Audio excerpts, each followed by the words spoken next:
Good morning, Mr. Buffett, Mr. Munger. My name is Deb Calviello, and I'm from Windsor, New Jersey.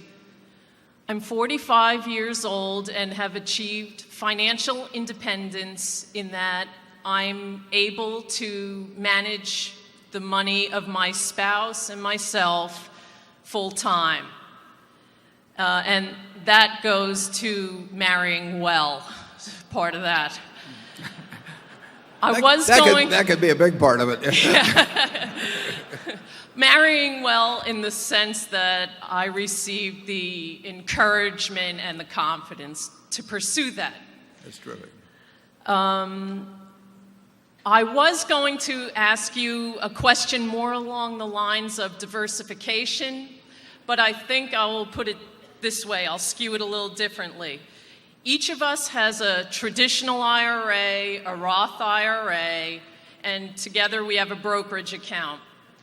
Should the assets in those accounts be separated or better managed as a whole pile?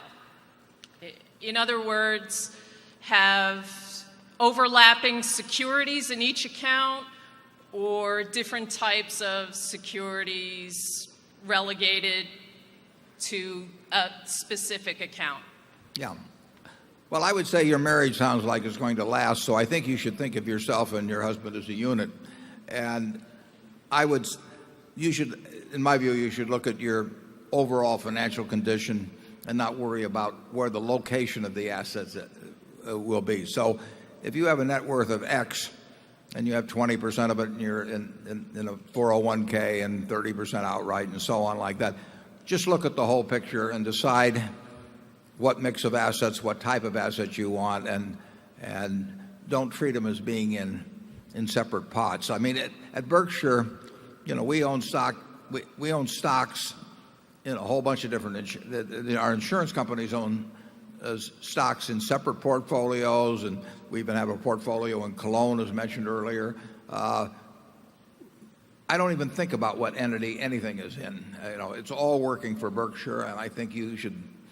The way to think about your situation is to think about it all working for your family. Now, if you're, you strike me as having a very solid marriage, and I think your husband would be crazy if he split with you. But if you're just starting out, you may want to keep your money separate for a while till you see how it plays out, because a significant percentage do end up in divorce.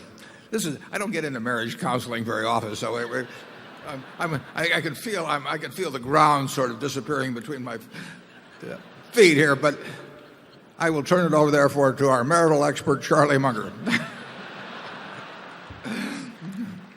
Yeah, occasionally you'll find an investment that is going to produce a huge amount of taxable income. It's a junk bond paying a high yield that's taxable or something. So some items are more suitable for those retirement accounts that get tax deferral benefits. But apart from that, it's all one pot, sure.